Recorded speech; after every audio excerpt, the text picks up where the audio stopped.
ce que l'on connaît. Bon, il y a une petite erreur là-bas.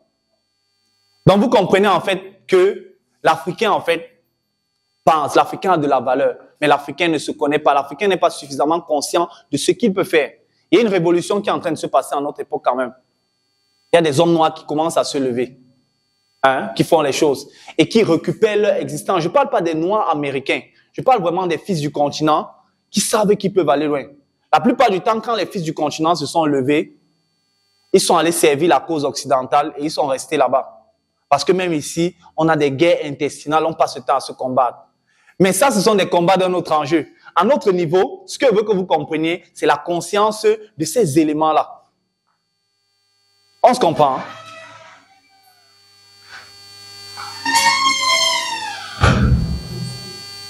Cheikh Anta Diop va dire, ainsi l'impérialisme, tel un chasseur de la préhistoire, tue d'abord spirituellement et culturellement l'être avant de chercher à l'éliminer physiquement. J'espère que tout ce qu'on dit là n'est pas trop lourd. Ça nourrit ton cerveau. Quand vous dites ça alors, petit comme ça nourrit ton cerveau? Oui. Ok, c'est très important. La négation de l'histoire et des réalisations intellectuelles des peuples africains noirs est un meurtre culturel, mental, qui a déjà précédé et préparé le génocide ici et dans le monde.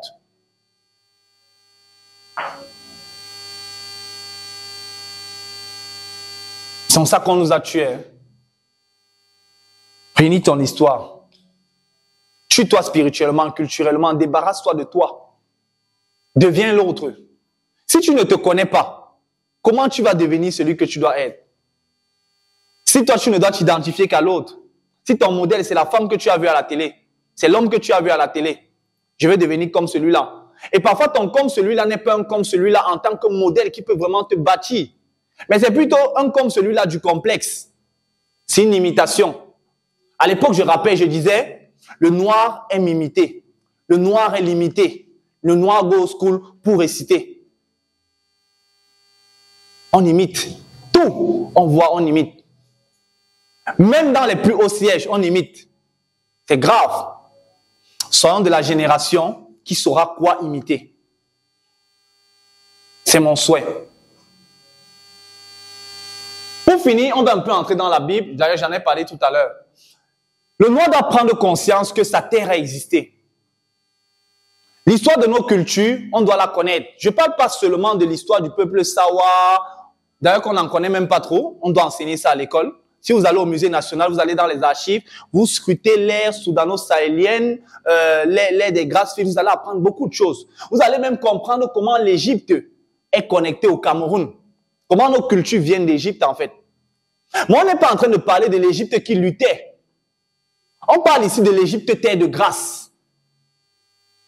L'Égypte qui peut être considérée comme toute l'Afrique, si que vous voyez.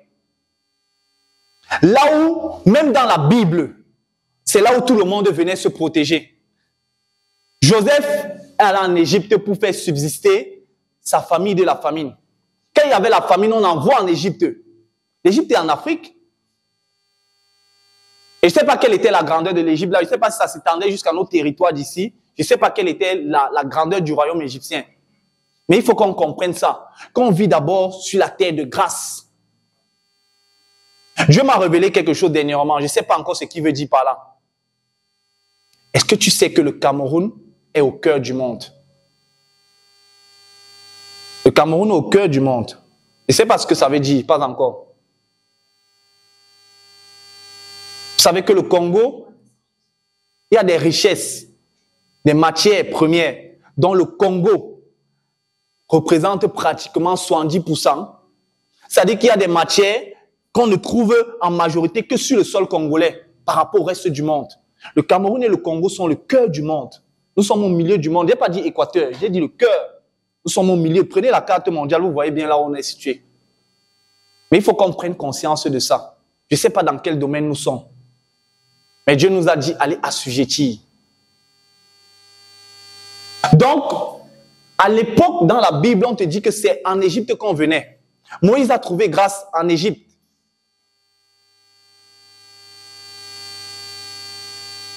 Appelé Égypte ici, Afrique. Hein? Donc, il y a ce verset-ci. Jésus, quand c'était fort, que Hérode voulait tuer les enfants, on a envoyé Jésus où? En Égypte. Rappelons-nous de ça, que nous vivons sur la terre de grâce. Continue. Bon. Avant qu'on aborde là, je vais prendre 2 questions. Hein? Je pense que ça a été un peu lourd. Je pense qu'on a encore au maximum 30 minutes, mais je prends 2 questions.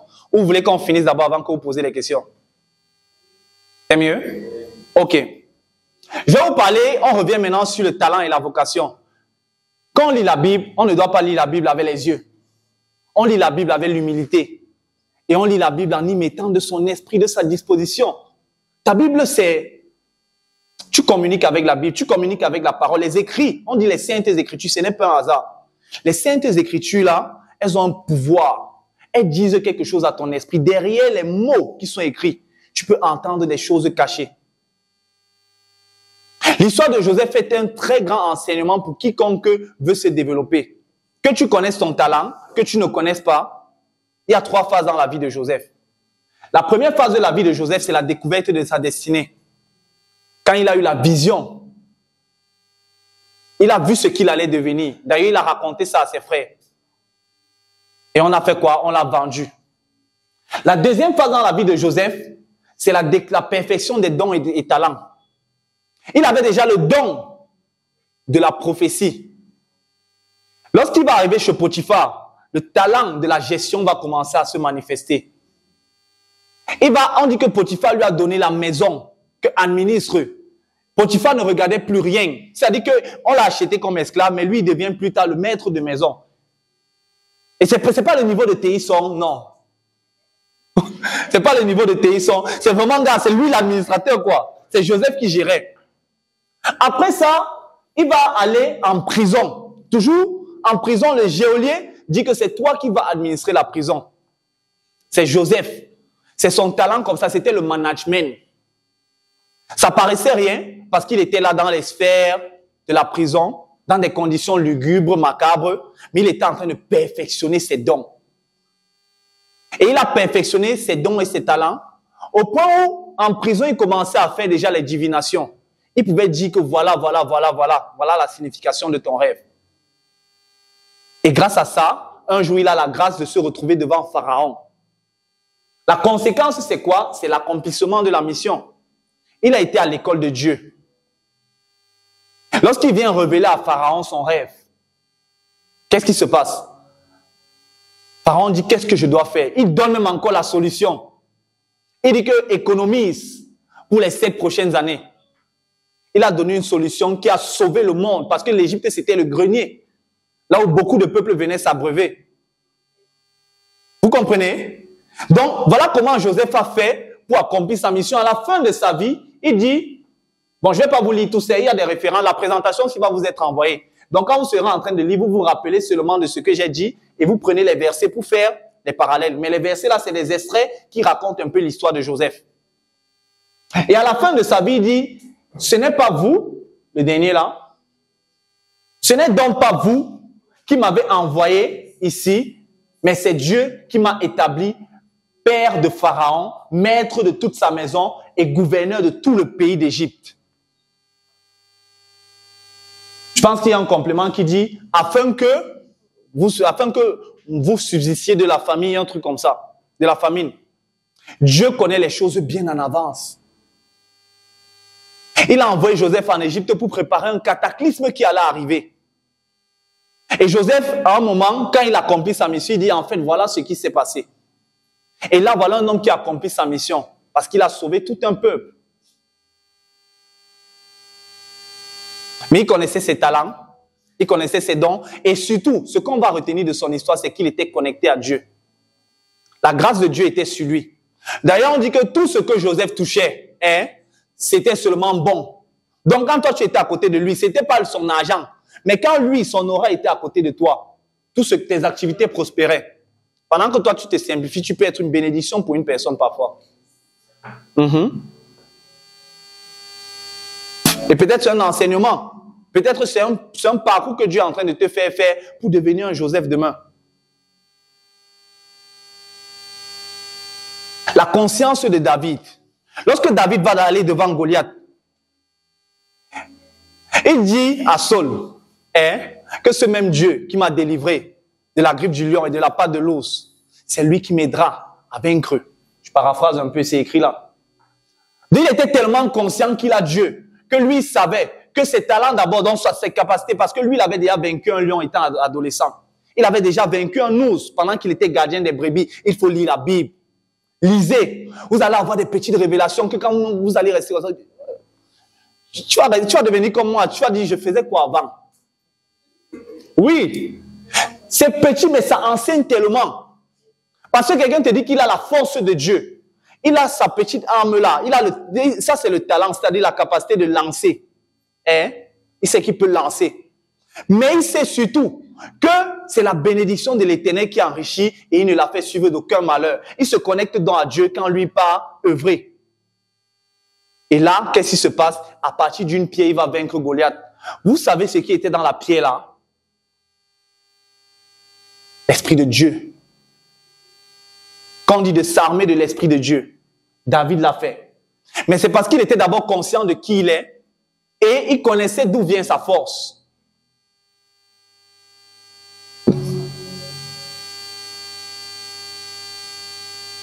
Ça, c'est Jésus. Quand Jésus était enfant, vous connaissez la partie là où il s'est perdu pendant 3 jours. On l'a cherché. Lorsqu'on le retrouve, il est en train de parler aux patères, aux connaisseurs de la loi. Et il dit, pourquoi vous me cherchez? Tout le monde était d'ailleurs étonné avec la façon dont lui il enseignait la parole. À 8 ans. C'est 8 ans si je ne me trompe pas. 12 ans, voilà. Tout le monde était étonné. Mais il dit, pourquoi vous me cherchez? Vous ne savez pas que je dois m'occuper des affaires de mon père? Conscience. L'enfant était conscient de qui il est. Je vous ai dit que l'enfant se connaît, non? Certains de nous sommes comme ça. Et on dit par la suite que quoi? Que les autres ne comprenaient pas ce qu'il était en train de dire. Ses parents eux-mêmes regardaient, ils disaient que c'est que l'enfant ça veut dire quoi? Ils ne comprenaient pas, alors que le gars, il était déjà loin dans sa destinée. Comme beaucoup d'enfants qui vous parlent parfois, vous n'y prenez point garde. Monsieur.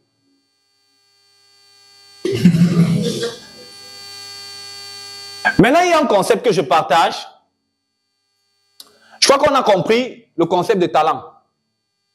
On a compris le concept de don. On a compris le concept de vocation. On a compris l'importance d'accomplir une mission. Et où est-ce qu'il faut aller chercher sa mission? Mais cette formule-ci, c'est une formule que moi j'ai créée, que j'aime partager. Ça s'appelle le DVD. Doué, voué, dévoué. J'ai le talent. Au talent, j'associe la passion quand je connais déjà mon talent. Et je me dévoue maintenant pour devenir celui que je dois être. Les entreprises aujourd'hui souffrent d'un truc. C'est qu'on n'a pas de personnes qui sont engagées.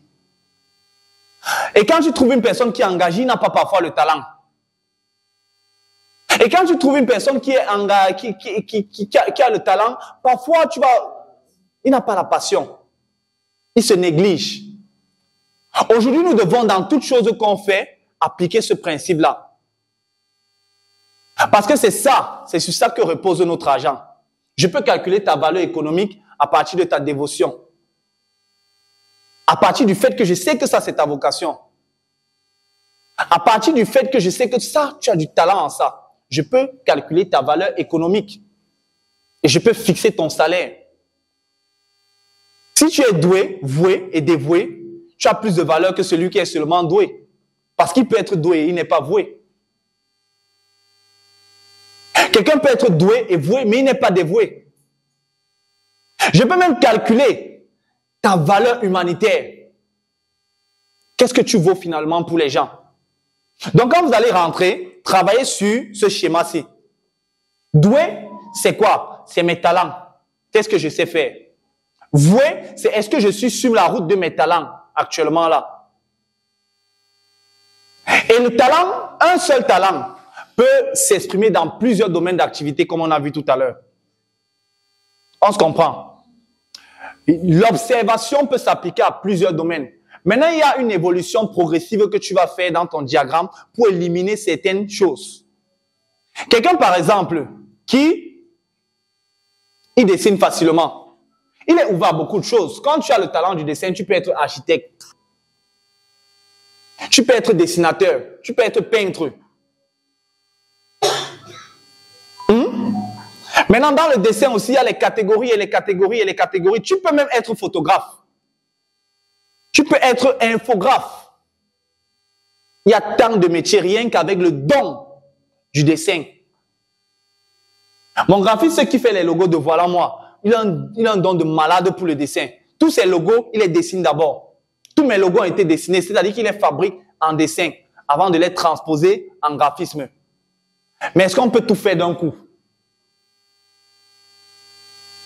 Il faut donc savoir, comme j'ai le talent en ceci, je peux m'orienter de telle façon. Il y a des choses qu'il va falloir éliminer parce que tu dois connaître là où ton aptitude s'impose le plus. Et surtout, là où c'est favorable à ton époque. Parce que tu peux avoir, je ne sais pas, un talent par exemple de tisseur. Mais peut-être le tissage que tu vas faire, ce n'est pas un tissage qui est aujourd'hui purement artisanal. Peut-être que tu vas explorer le concept du tissage selon le digital aujourd'hui. On ne sait jamais. Tu peux ne même jamais avoir tissé, mais tu comprends l'univers du tissage au point où on veut créer une application pour, je ne sais pas, aider les couturiers à faire telle chose. Et toi, c'est toi qui es l'imagination de cette application-là. C'est une autre manifestation de tes dons sans que peut-être tu n'aies touché. Donc, il faut que quand vous ayez vos talents, vous sachiez les appliquer à votre époque. Les besoins de l'époque sont importants. Parce que tu peux avoir un talent, mais tu utilises ça pas dans le bon contexte. L'historien dont j'ai parlé tout à l'heure, aujourd'hui, on n'a pas besoin des gars qui vont aller nous faire que le cours d'histoire fait ceci. Non, on a besoin d'un gars qui va aller sur YouTube. Il fait l'histoire. Hein? Il nous fait un bon vlog. Les gens vont consommer. Ça va te rapporter l'argent. On se comprend?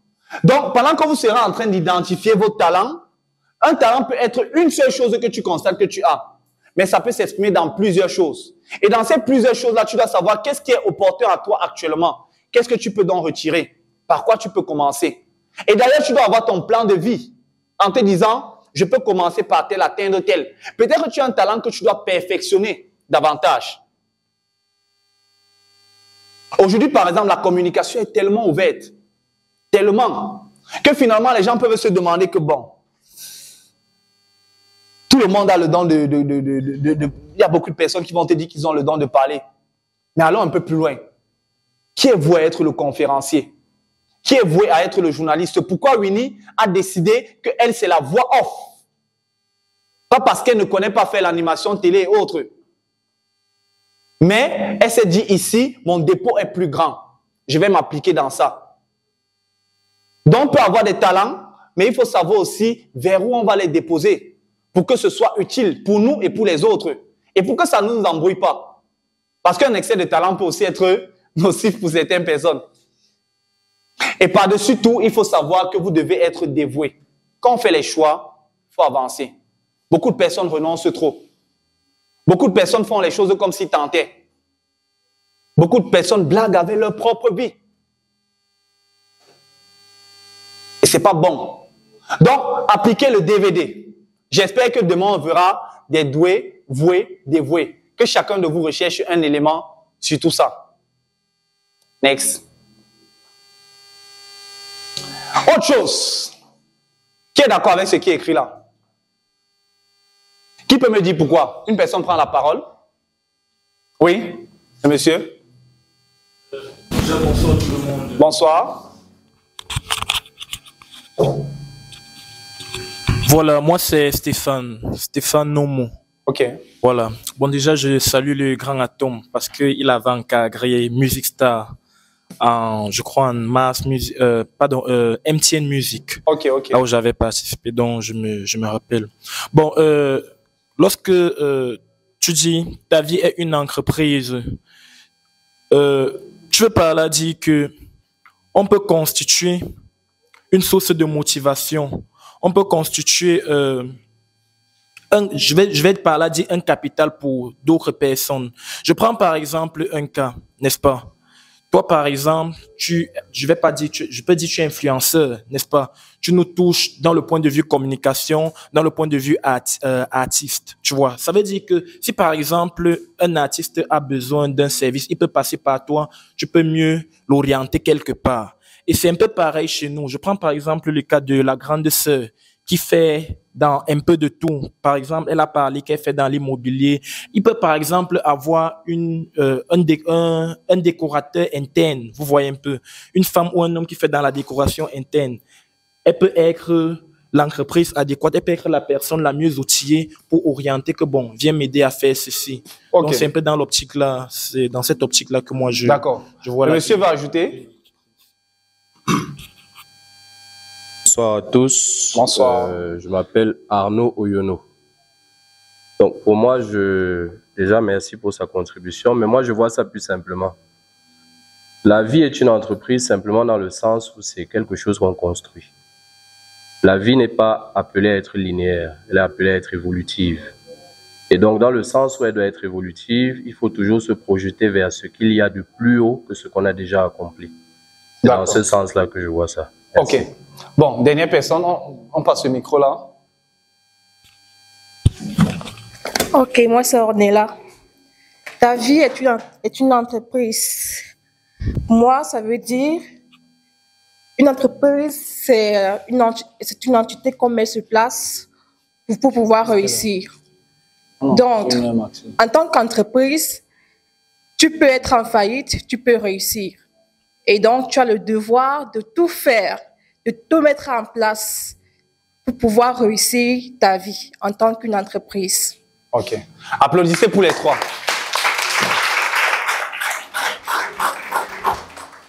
Merci. Bien.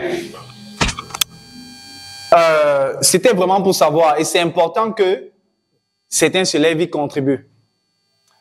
Je vais plus m'aligner sur les deux derniers, parce que ça va dans le sens là. Je retiens évoluer. Mais je retiens aussi chez le premier le fait d'assister. Parce que si tu es et que tu as quelque chose, tu peux apporter à quelqu'un d'autre. Maintenant, c'est plus dans la définition donnée là que je me retrouve. Parce que tu as vu une entreprise, ça veut dire qu'on a mis un capital en toi. Et l'entreprise tourne avec un capital, n'est-ce pas? Donc, tu es censé faire en sorte que cette entreprise-là tourne. Parce que le capital est déjà là. Maintenant, comment est-ce que tu vas fructifier pour évoluer?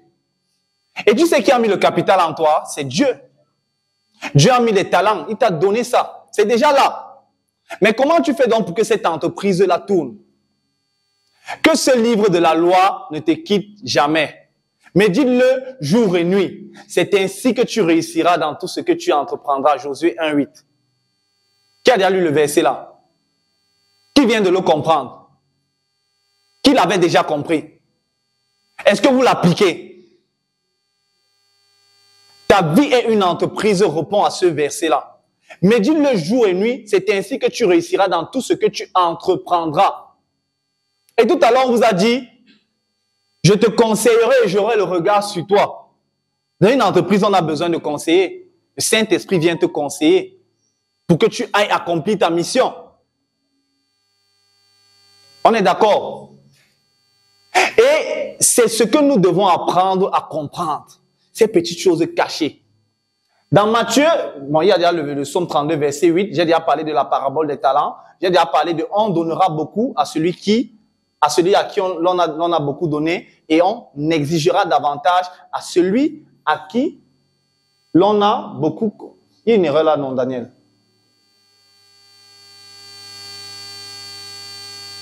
Il y a une erreur. Bon, pas grave. Il y a cette parole-ci qui pour moi est très importante. Psaume 119, verset 9. On est jeune pour la majorité. Comment tu vas réussir l'entreprise de ta vie? Comment le jeune homme rendra-t-il sa vie pure? C'est en se conformant à la parole de Dieu. Plus tu connaîtras, plus tu seras affranchi et ton entreprise pourra fonctionner. Parce que tes talents, tu ne dois pas les jeter. Et si tu les connais, tu dois bien les utiliser. Toute la Bible, ou du moins la parole de Dieu, t'offre le mécanisme afin que tu puisses quoi? Entreprendre ou bien développer cette entreprise-là. Je te conseillerais. Et vous voyez ici, on rappelle, on dit bien ceci, en se conformant à la parole de Dieu. La plupart des jeunes sont écartés pour une raison. C'est qu'ils ne sont pas ancrés à Dieu. Ils ne sont pas connectés. Ils ne sont pas des Samuel. Ils ne sont pas des David. Ils ne sont pas des Joseph. Ils ne sont pas des Daniel. Ils ne sont pas des Joas. Vous comprenez un peu, non? On est des entreprises. Dieu a déjà mis le capital en nous. Mais le capital, maintenant, on doit le fructifier. Vous comprenez un peu? Et c'est en ça que c'est important. Et Dieu dit, avant que tu ne sois formé dans le ventre de ta mère, je te connaissais. Ce verset revient encore. Et il y a une parole qui vient nous ajouter, car nous sommes son ouvrage, ayant été créé en Jésus-Christ pour de bonnes œuvres que Dieu a préparées à l'avance, afin que nous les pratiquions. Les choses ont été préparées à l'avance. Mais maintenant, est-ce que tu suivras le chemin? C'est ça la question. Quand quelqu'un va finir la conférence, il va rentrer chez lui, il va dire que bon, mon talent, c'est quoi? Je sais. Et j'aimerais pas que ce soit le cas. Parce que là, on est en train de donner véritablement les clés. Ça peut paraître bizarre quand on vous dit lisez la Bible pour découvrir vos talents. Ça paraît bizarre. Mais c'est ça la vérité en fait. Ça ne veut pas dire que dans certaines choses de la vie, je vous ai aussi parlé de culture, il faut vous cultiver. Mais comprenez le mécanisme qui vous permet de vous découvrir et d'être vous, d'affirmer votre existence. Quelqu'un avec moi? Il faut que vous entriez dans la dimension spirituelle de votre vie. On a fait l'exercice tout à l'heure. J'espère que tout le monde a compris qu'il est esprit. Parce que votre esprit a fait un travail tout à l'heure. J'ai eu des belles réponses ici. D'accord? Maintenant, quand vous allez lire la Bible, je vous ai pris le cas de Salomon tout à l'heure. C'est dans le songe que Salomon a su qu'il allait être riche. On n'est pas venu lui déposer la richesse comme ça, tac. Non, non, non, non, non.